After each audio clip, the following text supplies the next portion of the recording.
en primer lugar, encomendarnos al Señor en oración para que el Señor nos ayude a entender y comprender este tema que quizá para algunos sea tan complejo, para otros hermanos quizá malentendido.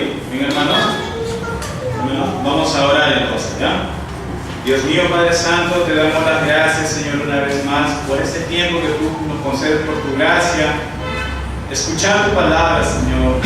Gracias también por estos hombres del pasado, estos bautistas de antaño, Señor, bautistas particulares, que tú en tu gracia le concediste dar un poco de luz para poder elaborar y formular esta confesión de fe, y que ahora vamos a continuar estudiándolo, Señor. Ayúdanos a entender y comprender, y si hay algo que aún no entendemos, permite que o no hemos entendido hasta aquí o hemos aprendido mal, que podamos ahora aprender, porque quizá no con la perfección, pero sí con la mayor exactitud a tu palabra, Señor. Ayúdame a mí en este tiempo, en el nombre de tu amado Jesús. Amén. Si se dan cuenta, el capítulo 19, hermanos, tiene 7 párrafos. Algo general, antes de ir a ver el párrafo 1, el primer párrafo trata acerca de la ley original, o la dispensación original de la ley de Dios, que es lo que vamos a ver ahora, acerca de la ley escrita en el corazón del hombre, también la obligación del hombre a obedecer la ley de Dios, y también, como haciendo un paréntesis, vamos a ver el contraste entre Adán y Cristo, entre el primer Adán y el segundo Adán, que es Cristo. El párrafo 2, vamos a ver lo que es la ley moral de Dios, y acá quizás nos tome un poco más de tiempo, hermanos, nos toma un poco más de tiempo, porque he considerado pertinente. Dentro de este párrafo 2 vamos a estar viendo los 10 mandamientos. Vamos a ver cada mandamiento, quizás 1 o 2 mandamientos por domingo para poder entenderlo. Aunque quizás ya lo hemos estudiado los días viernes, si no me equivoco, pero aún así vamos a recordar. El párrafo 3 consiste en lo que viene a ser las leyes ceremoniales. Vamos a ver cuál fue el propósito de la ley ceremonial, y vamos a ver también que esta ley ceremonial ha sido abrogada, ha sido abolida. En el párrafo 4 también vamos a ver lo que son las leyes judiciales o civiles. Puede llamarse cualquiera de estos nombres, judiciales o civiles. Vamos a ver que esta ley también ha sido abrogada, expirada, ¿no? Pero sin embargo vamos a ver cuál es la aplicación para la iglesia. El párrafo 5, vamos a ver la obligación inherente del hombre a obedecer la ley de Dios de una manera ya más detallada. El párrafo 6, ¿qué funciones tiene la ley de Dios, en este caso, para los cristianos? El párrafo 5 habla de la obligación del hombre, de todos los hombres, a obedecer la ley de Dios, y en el párrafo 6, de una manera ya específica, a cierto grupo de hombres que vienen a ser los creyentes. Y en el párrafo 7 vamos a ver la armonía de la ley de Dios para los cristianos, que no hay contradicción con llevar una vida, o no hay contradicción con la gracia del Evangelio, que es lo que vamos a ver en estos 7 o más domingos.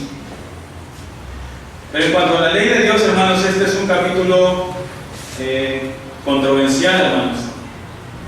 Si no sé cuántos han podido leer la Confesión de Fe de Westminster, hay incluso por internet para descargarlos, van a ver ustedes que en los demás capítulos hay ciertas diferencias, que no estamos de acuerdo con nuestros hermanos presbiterianos. Sin embargo, en este capítulo, si comparamos solamente este capítulo de la Confesión de Fe de Londres con el capítulo de la Ley de Dios de Westminster, nos vamos a dar cuenta que es prácticamente igual, que van a ver que estamos completamente de acuerdo con nuestros hermanos presbiterianos en este punto.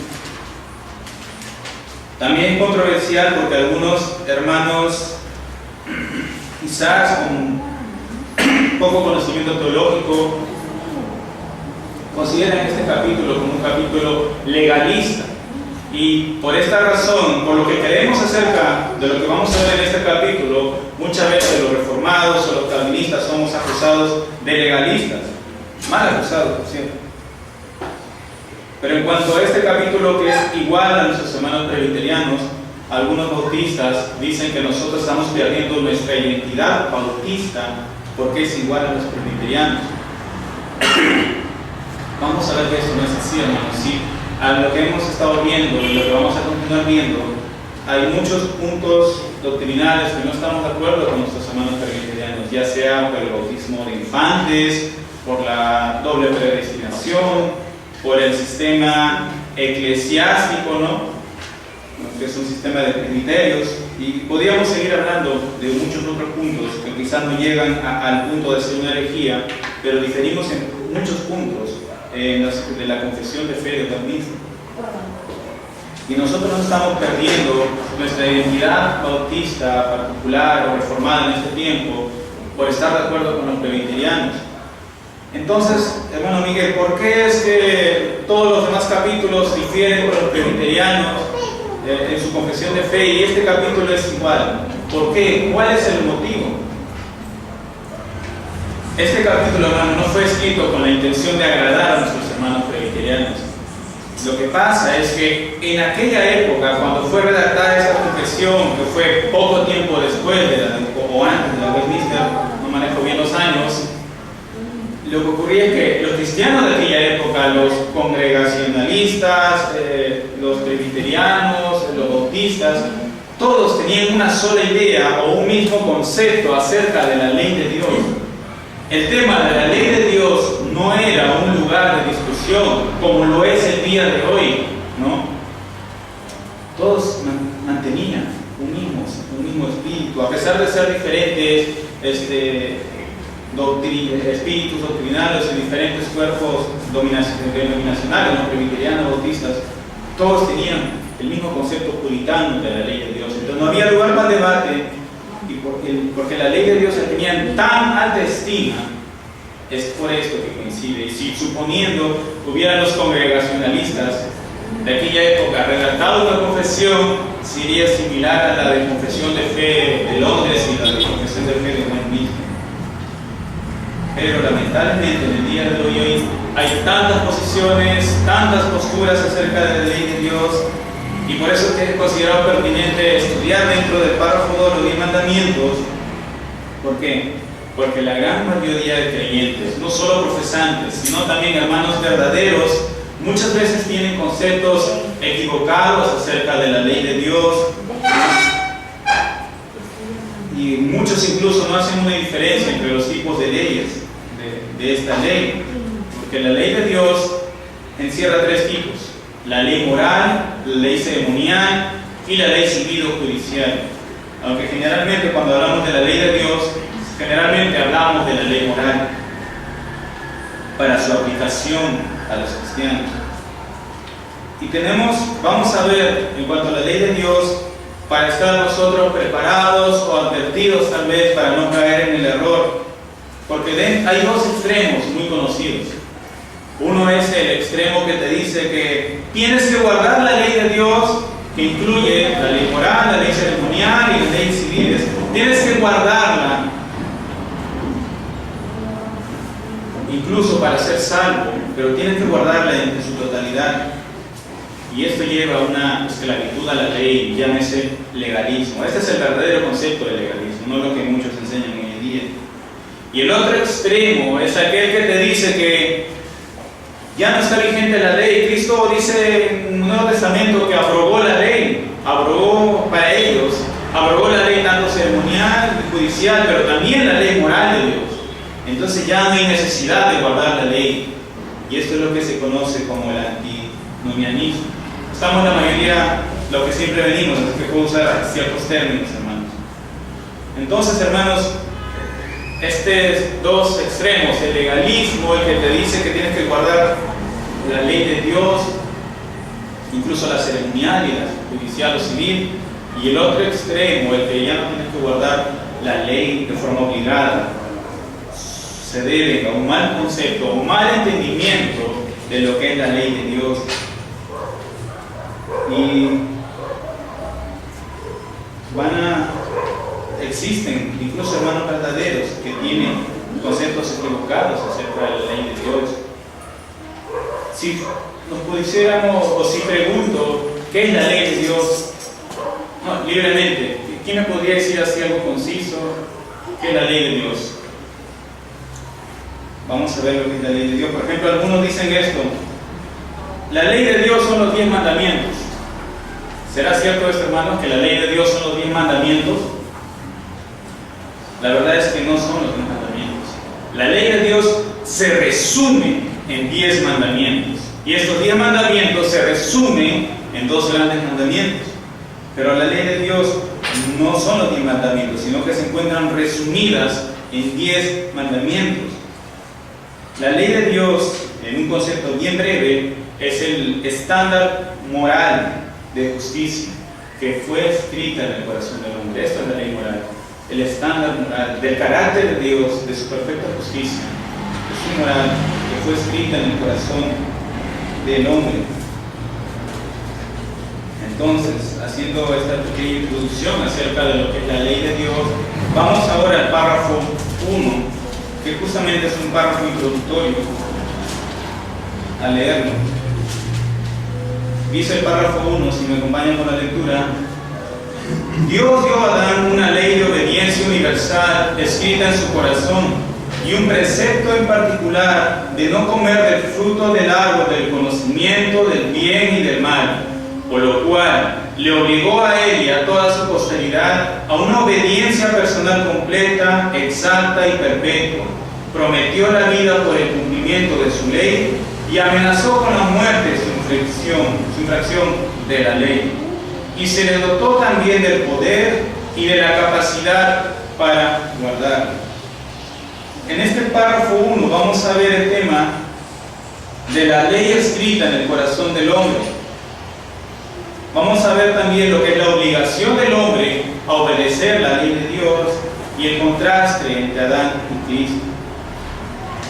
Les pido toda su atención, hermanos, porque al finalizar este párrafo vamos a hacer preguntas, además de lo que ustedes me van a hacer. Vamos, ahí en la confesión se encuentra sustentada en un texto bíblico. Acompáñenme a Romanos capítulo 2, versículo 12. Romanos capítulo 2, versículo 12. Quien la tiene lo podría leer. Romanos capítulo 2, versículo 12 y versículo 14 y 15. Amén. Porque todos los que sin ley han pecado, sin ley también perecerán, y todos los que bajo la ley han pecado, por la ley serán juzgados. 14 y 15. Por cuanto los gentiles que no tienen ley hacen por naturaleza lo que es de la ley. Estos, aunque no tengan ley, son ley para sí mismos, mostrando la obra de la ley escrita en sus corazones, dando testimonio de su conciencia y acusándoles o defendiéndoles sus razonamientos. Amén. Gracias, hermano. Dice el texto que todos los que sin ley pecan, sin ley morirán. Y todos los que bajo la ley pecan, bajo la ley serán juzgados, dice el texto. Pregunto, ¿cómo es que los hombres, cómo es que pueden pecar los hombres y perecer sin ley? ¿Cómo puede, o en otras palabras, cómo puede Dios castigar, hacerlos perecer, si es que ellos nunca han recibido la ley? Algunos podrían decir y acusar a Dios: Dios es injusto, ¿cómo va a hacerlos perecer, a hacerlos morir en la muerte eterna? Aquellos hombres que no han recibido la ley. Pero vamos a ver que Dios no es injusto. Dios es justo en castigar a aquellos hombres que nunca recibieron una revelación especial de la ley. Ahorita les explico qué es esto de revelación especial. Versículo 14 y 15 dice: porque cuando los gentiles que no tienen ley, primera premisa, los gentiles no tienen ley, hacen por naturaleza lo que es de la ley, y aunque no tengan ley, son para sí mismos. O sea, dice que los hombres, todos los hombres no tienen ley, pero también dice que son ley para sí mismos. Pareciera cierta contradicción, pero el versículo 15 dice: mostrando la obra de ley escrita en sus corazones. O sea, el hombre no tiene ley, pero es ley para sí mismos. Y también dice que tienen la ley escrita en sus corazones. Parecen ser tres conceptos diferentes, pero vamos a ver que no es así. Dice: dando testimonio a su conciencia y acusándoles o defendiendo su razonamiento. en estos versículos 12, 14, 15 está refiriéndose a la ley de Dios. Y debemos estar convencidos de ello. ¿Por qué? Porque entre algunos hermanos que dicen que no hay necesidad de guardar la ley moral de Dios, dicen que no se está refiriendo específicamente a la ley de Dios.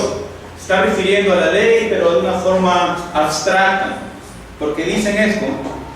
Cuando se refiere a la ley de Dios, para algunos, la ley de Dios tiene que estar con este artículo la ley. Y si no dice el artículo la, y si dice solamente ley, entonces se refiere a una ley de forma abstracta. Y dicen en el versículo 12, porque todo lo que sin ley, no dice sin la ley, sin ley han pecado, sin ley perecerán. ¿Ves? Algunos dicen, no se refiere a la ley de Dios. Sacan un texto fuera de contexto. Porque lo que viene en el versículo 12 dice, y todo lo que bajo, no dice todo lo que bajo ley, dice todo lo que bajo la ley han pecado, todo lo que por la ley serán juzgados. Y versículo 13, 14, 15 siempre se refiere a la ley, la ley, la ley.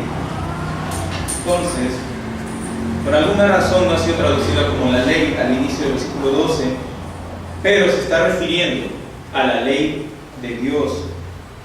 Ahora, hemos visto que dice, sin ley también perecerán.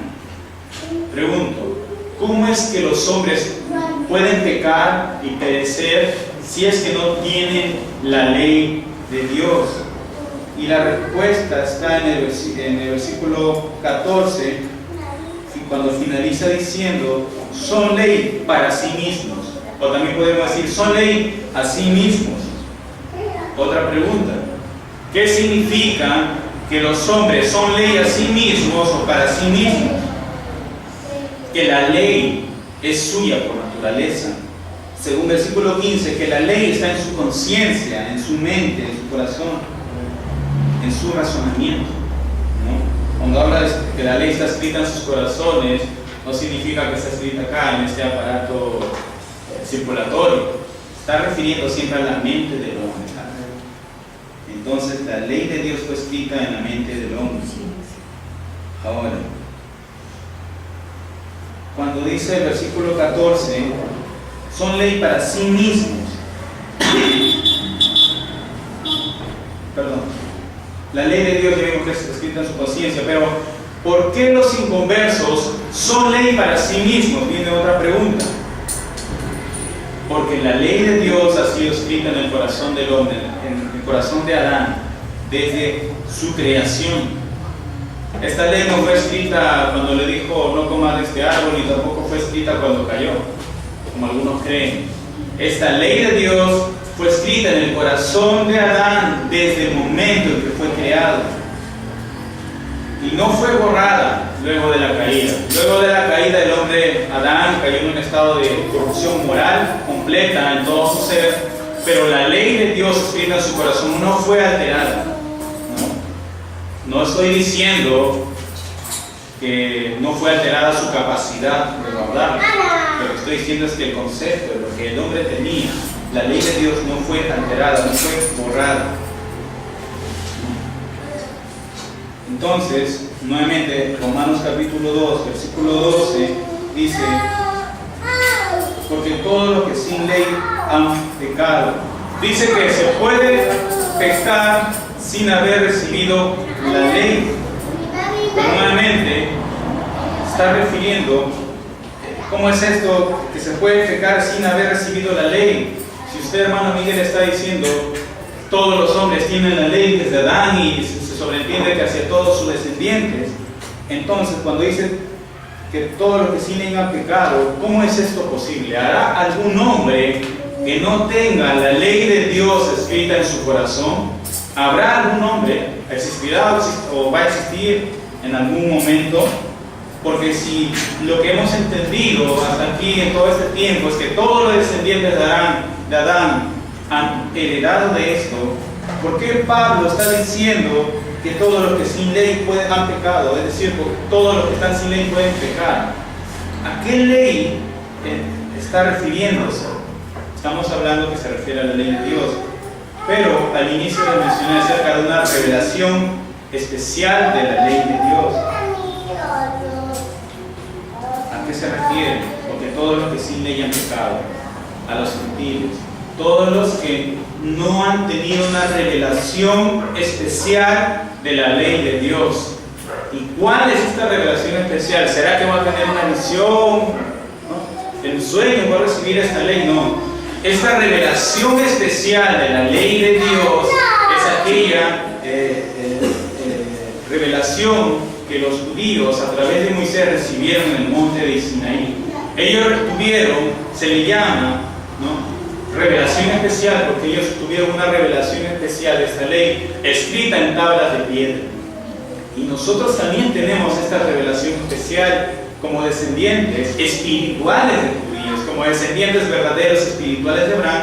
Tenemos también nosotros esta revelación de la ley de Dios, ¿no? Entonces, cuando dice que todos los que sin ella han pecado, se refiere a que todos los que no han recibido físicamente tanto la ley de Dios en tablas de piedra, como todos los que no conocen la Biblia en este tiempo, los que no han sido confrontados con la ley hasta el día de hoy.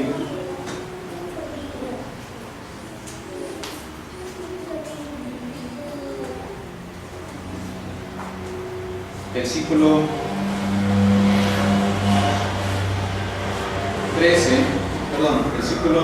17 dice: he aquí que tú tienes el sobrenombre de judío y te apoyas en la ley, en esa ley que recibiste, en esa revelación especial en el monte Sinaí, y te glorías en Dios, ¿no? Está haciendo una acusación a los judíos que se jactaban de tener esta revelación especial de la ley de Dios, pero también Pablo en estos 3 primeros capítulos y dirige su mensaje a los judíos y también a los gentiles.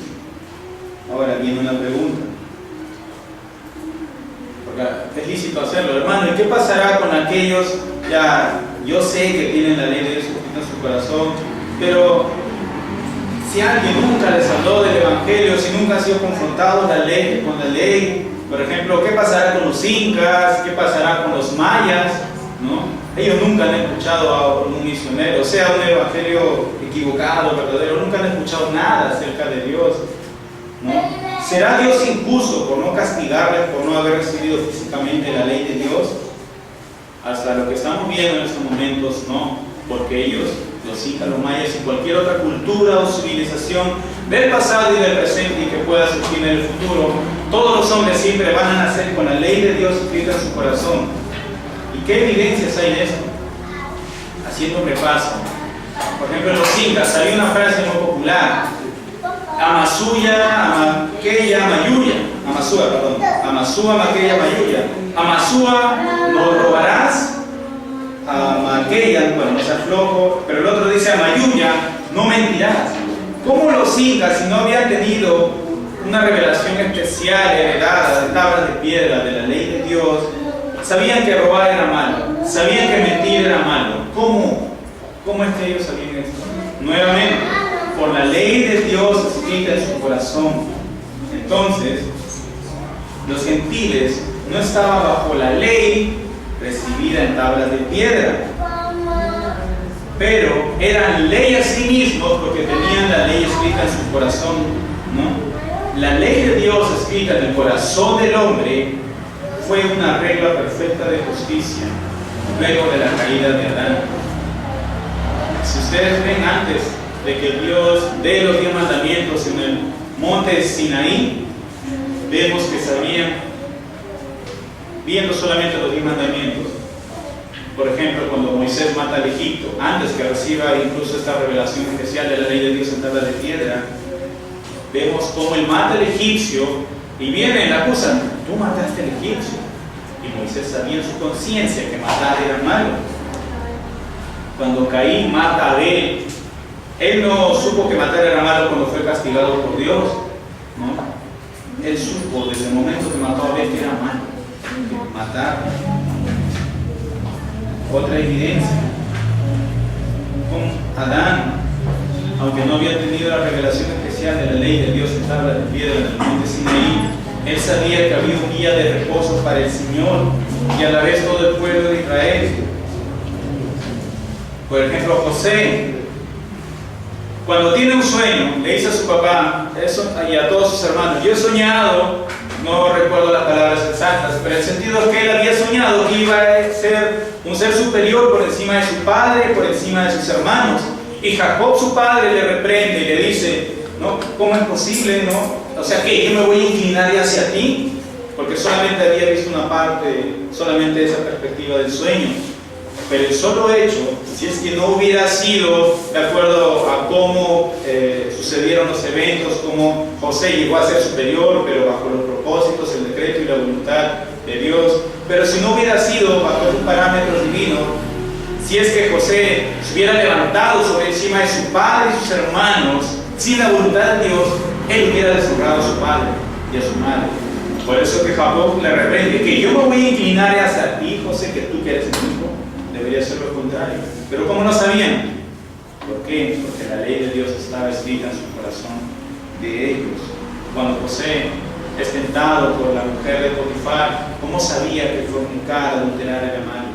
Por la ley de Dios escrita en su corazón. Entonces, podríamos citar muchos ejemplos más, no solo de la escritura, de la vida cotidiana, pero al menos lo que quiero que entendamos es esto: que el hombre ha recibido la ley de Dios escrita en su corazón, y los judíos, y por qué no también la iglesia, ha tenido una revelación especial de la ley de Dios. Los judíos directamente en el monte Sinaí, y nosotros como judíos, descendientes de los judíos espirituales, no en tabla de piedras, porque ya se creó el papel, podemos tenerla escrita. Entonces no va a haber excusas, hermanos, para los incrédulos en el día del juicio. A mí nunca me predicaron, nunca me hablaron, porque la Escritura dice que todo lo que sin ley han pecado, sin ley también perecerán. No habrá excusas, porque la ley de Dios escrita en el corazón del hombre lo acusará en el día del juicio. Los hombres quizá pueden rehusarse en este tiempo a obedecer la ley de Dios, pero nunca van a escapar a las consecuencias de su desobediencia.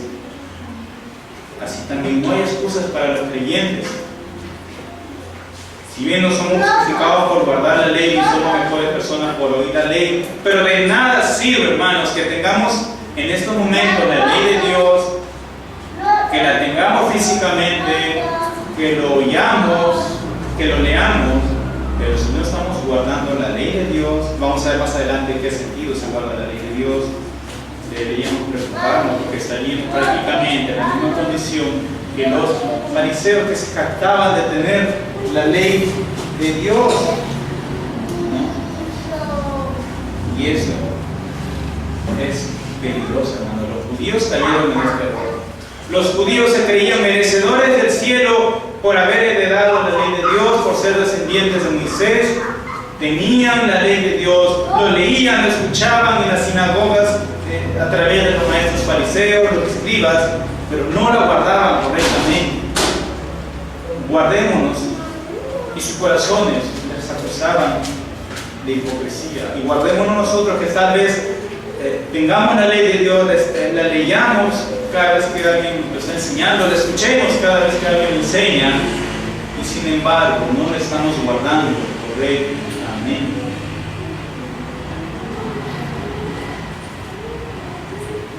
Vamos entonces al siguiente punto. Dice la confesión. Ya hemos visto la primera parte de este párrafo 1, si me acompañan, dice: Dios dio a Adán una ley de obediencia universal escrita en su corazón. Podemos decir también: Dios escribió la ley de Dios, Dios escribió su ley en el corazón de todos los hombres desde la creación, y como consecuencia o por consiguiente a todos los descendientes. Siguiente parte del párrafo 1 dice: y un precepto en particular de no comer del fruto del árbol, del conocimiento del bien y del mal, por lo cual le obligó a él y a toda su posteridad a una vida de obediencia personal completa, exacta y perpetua.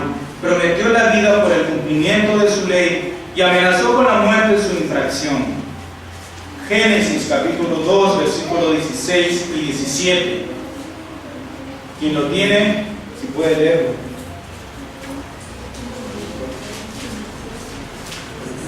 Génesis capítulo 2, versículos 16 y 17. Dice amén y lo lee.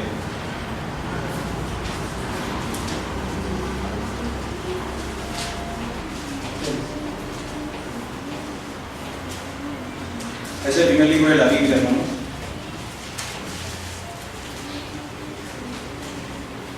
¿Quién lo tiene? Ya. Gracias. Y mandó Jehová Dios al hombre diciendo: de todo árbol del huerto podrás comer, mas del árbol de la ciencia del bien y del mal no comerás, porque el día que él comieres ciertamente morirás. Gracias. Entonces dio una orden. Dios dio un mandamiento a Adán: no comerás del árbol del conocimiento del bien y del mal. No solamente estaba dando una orden de no comer, sino que estaba, al dar esta orden, estaba dictaminando para el hombre su obediencia a la ley. Pero dice esto, que si Adán obedecía, él iba a vivir si la cumplía perfectamente. Como también dice que si él desobedecía, Dios lo amenazó con la muerte. Pregunto, ¿por qué Dios ordenó a Adán a no comer de este árbol del conocimiento del bien y del mal? ¿Cuál era el problema con que coma del árbol? Hoy día podemos comer cualquier fruto del árbol, ¿no? Humanamente hablando. Pero ¿cuál era el problema con que Adán coma de este árbol? Si tenía hambre. Adán tenía toda la naturaleza de parte de Dios, había puesto por Señor no solo la naturaleza, sino de los mares y de la tierra, y tenía toda la providencia para poder alimentarse. No había necesidad de hacerlo. Pero comer de este árbol no era porque le iba a dar un conocimiento ilimitado haciéndole otro Dios. No era tampoco porque si comía de este árbol le iba a hacer a un hombre sumamente malo. Tampoco era, aunque eso ocurrió, sí ocurrió, pero no era en sí, porque Adán, si comía del árbol, iba a saber la diferencia entre el bien y el mal. Recordemos que Adán ya tenía la ley de Dios escrita en su corazón y podía diferenciar entre el bien y el mal. Otra cosa es que la capacidad para guardarlo. Entonces, ¿por qué lo hizo?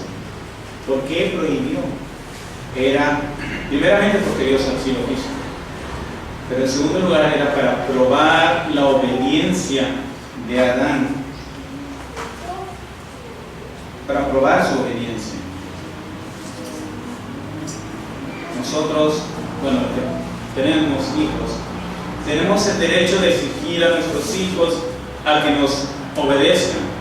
Y si un hijo o hija obedece a su padre o madre, afronta las consecuencias.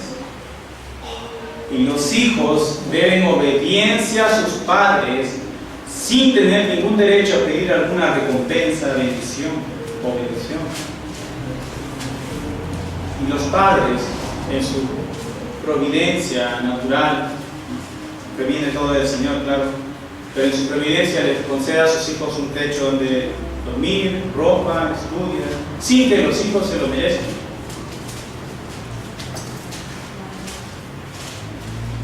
Igual, y en todo aspecto, hermanos, si un hijo saca buena nota, no se merece ese premio, porque yo le estoy pagando los estudios. Y podría dar muchos ejemplos. Doy esta pequeña analogía porque para que veamos que Dios de la misma manera exige al hombre su obediencia. Dios, como el creador y soberano que es, tiene todo el derecho de exigir al hombre su obediencia. ¿Obediencia a qué? A la ley de Dios. Y esta obediencia es una obediencia perpetua. A diferencia del hombre, cuando forma su familia, ya no obedece directamente a sus padres, pero el hombre sí, porque no hay otro Dios, no hay otro. Entonces, Dios solicita al hombre a que le obedezca, y el que no le obedece, paga las consecuencias. Adán y Eva pagaron la consecuencia de su obediencia, fueron expulsados del Edén. Y Adán y Eva debían obediencia a Dios sin tener ningún derecho a pedir alguna recompensa o bendición. Dios le dio libremente prácticamente todo para poder subsistir en este planeta. Prácticamente le dio un planeta para que puedan subsistir y reproducirse. De la misma manera, en este tiempo Dios ordena obedecer la ley. y amenazó con la muerte su desobediencia. Pero ya vimos lo que pasó con Adán. Adán no pudo guardar la ley de Dios. No. Más bien todo lo contrario, él cayó y todos nosotros hemos heredado esta maldición de la ley.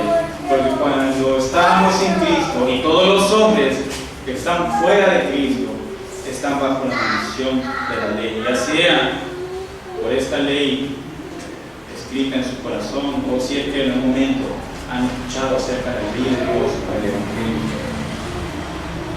Y aquí viene el contraste con Cristo. Si Adán fue, obviamente, el primer Adán el que desobedeció la ley, Cristo es el segundo Adán y él sí lo obedeció. Adán fue el primero que desobedeció la ley, pero no fue el único. Cristo fue el primero y el único. Después de no habido ni habrá otro que cumpla la ley perfectamente. Mira, acompáñenme a Romanos capítulo 5, versículo 12. Romanos capítulo 5, versículo 12.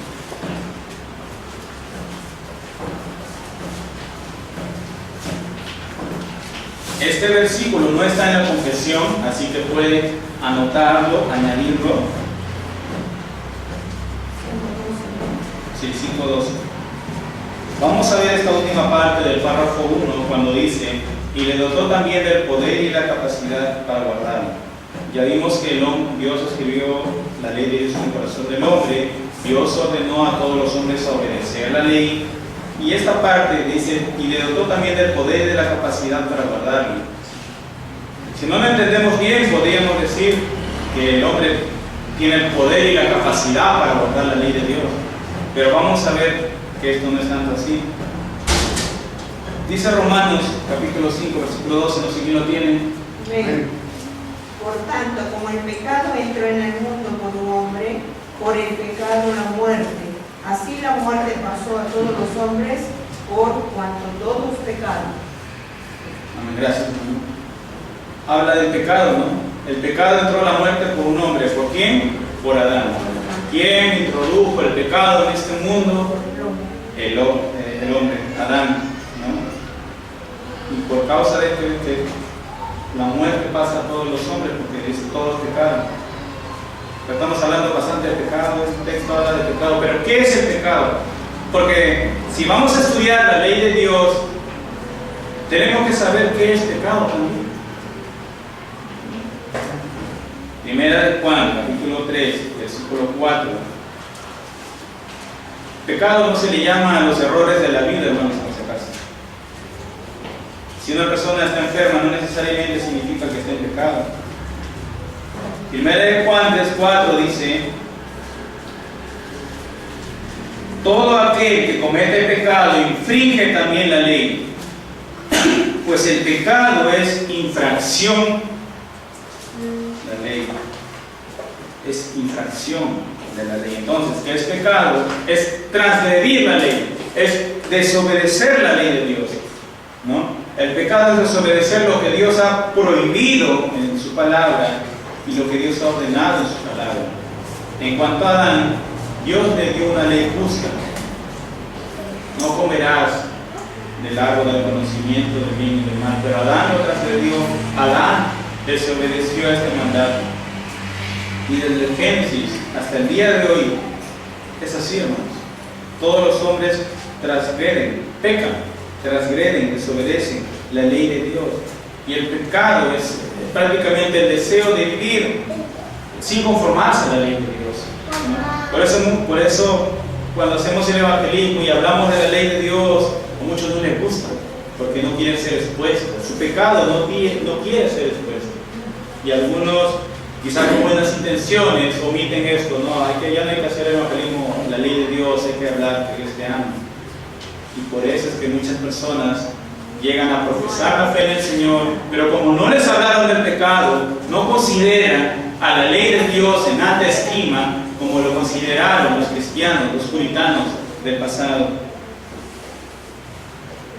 Entonces, a raíz del pecado, que hemos heredado la condición de pecado, la muerte física, la muerte espiritual, ¿no? la muerte eterna, y esto ya lo hemos hablado en otros capítulos anteriores. Pero dice algo importante en Romanos 2:12. ¿Los 12? Sí, estamos en... Perdón hermanos, Romanos 5:2, estamos ahí. Dice, sí, lo que hemos leído hace un momento, dice, como el pecado entró en el mundo por un hombre, y esto quiero que lo entendamos, hermanos. Dice el texto claramente, el pecado entró en el mundo por un hombre. ¿Quién fue este hombre? Adán. Alguien podría decir, en algunos círculos, no, eso no es verdad. Sí, dice la Biblia, pero no es eso verdad. Porque quien introdujo el pecado en este mundo no fue Adán, fue el diablo. Dicen. Es verdad que el pecado pecó al rebelarse contra Dios. Sin embargo, no es verdad que el diablo introdujo el pecado en este mundo. El diablo tentó a Adán, pero no pecó por Adán. El diablo le tentó, pero fue Adán quien pecó. Y en este texto, cuando dice Romanos 5:2 que el pecado entró en el mundo, se está refiriendo a este sistema como el cual lo conocemos en esta tierra, todo este sistema, ¿no? No se está refiriendo a lo que ocurrió antes de la creación. Y vamos a hablar acerca de eso, por cierto. Pero en cuanto a este mundo, al pecar Adán, él fue quien introdujo el pecado en este mundo. Entonces, ¿cuál era nuestra condición? Éramos pecadores, enemigos de Dios, impíos. Y hermanos, la caída de Adán es el peor, posiblemente haya sido el peor evento de la historia en todo este mundo.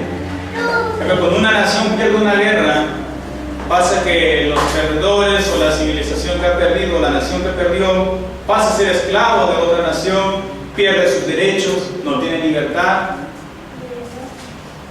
Y considero que es el peor evento de la historia, porque luego que Adán pecó, el hombre no tiene libertad, perdió el libre albedrío, y su libre albedrío está esclavizado del pecado, es esclavo del pecado, es esclavo de la maldición de la ley, es esclavo también del diablo.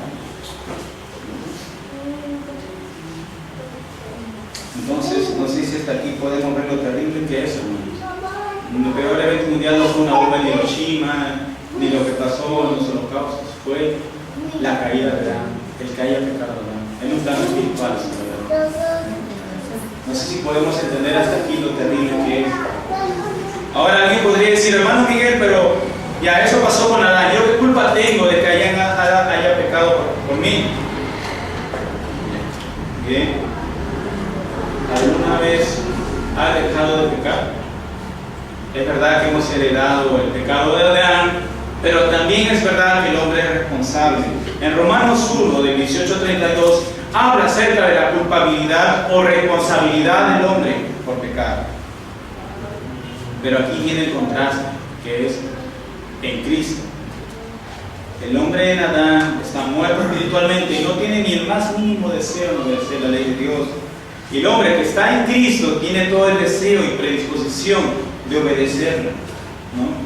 Los hombres en Adán buscan transgredir la ley de Dios, buscan pecar y pecar una y otra vez tras vez, y no tienen ningún deseo de obedecerlo. Mientras que el hombre que está en Cristo busca obedecer la ley de Dios, se esfuerza una y otra vez tras vez. Esa es la diferencia. Y eso lo vamos a ver más detenidamente ya en los siguientes párrafos. Pero yo pregunto esta mañana, ¿tú estás en Adán o en Cristo? No me respondas, pero respóndete a ti mismo. Tú vas aquí sin importar que procuremos predicar la doctrina correcta o una iglesia lo más cercana a la Biblia. Tú hasta aquí en el entendimiento que has tenido, tú ves en ti ese deseo de obedecer, esforzarte día tras día en obedecer la ley de Dios, los mandamientos de Dios, todos los mandamientos de la Biblia resumida en tema de Dios. O no tienen ningún deseo, te es indiferente cada vez que pecas, cada vez que transgredes la ley de Dios. Si es que hasta aquí, hermanos, no hay en nosotros ningún mínimo deseo de obedecer la ley de Dios, aún a pesar de lo que estamos escuchando esta mañana, deberíamos preocuparnos. Porque quizá aún no hemos conocido al segundo Adán, no hemos conocido tal vez a Cristo. Si la caída del hombre es el peor evento mundial, la muerte de Cristo es el mejor evento mundial. Ningún hombre ha podido guardar la ley de Dios. Sin embargo, Cristo vino a este mundo y guardó la ley de Dios perfectamente. Algunos dicen que Él la guardó por sí mismo, que tenía como judío que cumplir los rituales, tenía que bautizarse, tenía que ser circuncidado por Él mismo. Pero eso es falso. Él guardó la ley de Dios por nosotros. Por nosotros. Eso es lo que reconoce como la imputación. Murió también, en la cruz, es lo que es la imputación. Él murió también en la cruz por nosotros. El Padre en la cruz no solamente envía al Hijo, sino que lo mata en la cruz. Y Cristo también da su vida voluntariamente, el Padre y el Hijo, siendo partícipes de esta salvación. Muere en la cruz. Él recibe esa maldición que nosotros merecíamos, recibe toda la ira que nosotros merecíamos recibir en el infierno. Y Él carga su pecado por nosotros para poder salvarnos. Y no solamente queda ahí, hermanos, porque si decimos que Cristo murió, guardó la ley de Dios y murió en una cruz, estaríamos de la misma manera como los discípulos, tristes por su muerte, pero no, la esperanza es que Cristo resucitó al tercer día entre los muertos. Y esa es la esperanza que nosotros tenemos, que también resucitaremos junto con Él. Entonces, ese es el contraste. Entonces, cuando la confesión dice, dotó también el poder y la capacidad para guardarla, Cristo fue el único que tuvo el poder y la capacidad para guardarla, y a todos los que están en Cristo, a los creyentes, ha dado la capacidad para guardarla, pero haciendo una diferencia. Cristo la guardó de una forma perfecta. Sin embargo, el hombre no puede hacerlo. No puede hacerlo. ¿Por qué, hermanos? Estamos en Cristo. Yo he escuchado por ahí que algunos dicen que los cristianos cada día pecan menos, al punto que a veces llegan a pecar una vez por día. ¿Cómo es esto, hermano? ¿Por qué es que no podemos guardar la ley de Dios perfectamente por más que nos esforzamos en hacerlo? Consideremos esto, que nuestra alma, nuestro espíritu ha sido regenerado, tenemos un nuevo espíritu, pero aún tenemos que luchar con esta carne, con este cuerpo que no ha sido redimido, y será redimido el día que seamos ya glorificados. Esto es el motivo, hermanos. Cristo, entonces, es el motivo por el cual Cristo nos da la capacidad y el poder para guardarlos. Y todo esto no podemos mencionarlo si es que no hablamos también de la gracia de Dios. Que la gracia de Dios es un regalo de parte de Dios. Algunos dicen, no sé si algunos han escuchado, sobre todo en esta celebración de la Navidad, dicen, Cristo es el mejor regalo para ti.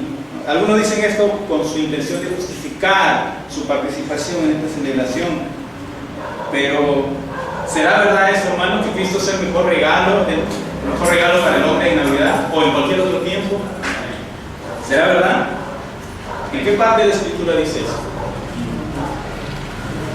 ¿Qué es un regalo, hermano? Es un regalo que algo doy a alguien que yo tengo afecto.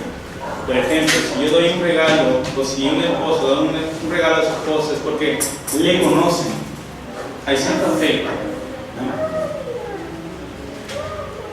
Yo no podría dar un regalo a alguien que vive quizá en otro distrito que nunca jamás he visto en mi vida, porque yo no le conozco, ¿no?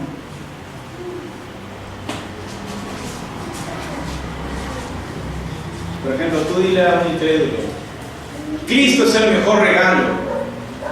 Te va a decir, gracias, hermano. O gracias, Señor cristiano. ¿No? ¿Cómo yo voy a decirle, por ejemplo, a una persona que aborrece a Dios, que desobedece, que transgrede la ley de Dios abiertamente, voy a decirle, el Hijo de Dios al que tú aborreces es el regalo para ti? No hay cierta incoherencia, contradicción. ¿Cómo voy a decirle a aquel que aborrece a Dios, te voy a dar al Hijo de Dios como regalo? Si aborrece la ley de Dios, también lo va a tomar. O toma en poco la ley de Dios, también va a tomar en poco. Por eso es que Cristo no es el mejor regalo de Dios. Y ese no es el mensaje para los incrédulos. Cristo tiene que ser presentado correctamente. Lo que sí es un regalo, y la Biblia lo confirma, es la salvación.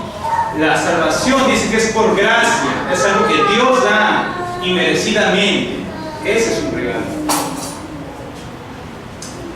Entonces, deberíamos alegrarnos, hermanos, en esta mañana, recordar que la salvación es por gracia, que recibimos la salvación en Cristo. Le recibimos la salvación por gracia, un regalo que no merecíamos. ¿Y por qué nos dio la salvación? Por gracia a nosotros. Porque Él ya nos conocía.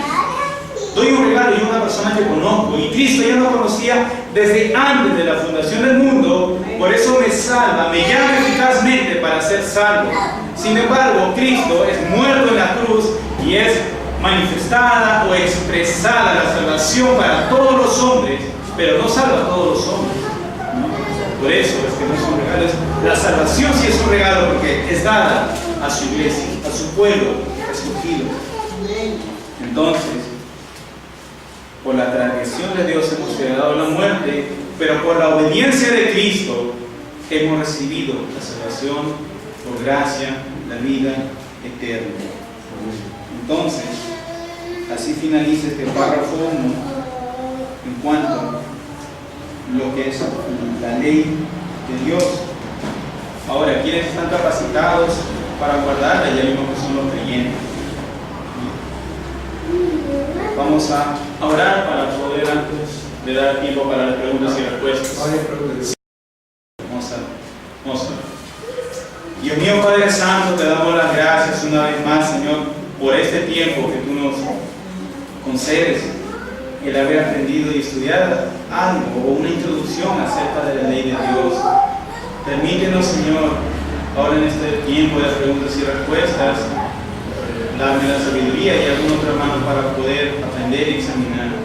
Y a medida que vayamos viendo domingo tras domingo, permita que podamos ser una iglesia que tenga en alta estima la ley de Dios como lo tenían los puritanos y hermanos del pasado, y no tomemos en poco tus mandamientos, resumidos en estos 2 grandes mandamientos, Padre mío. Te queremos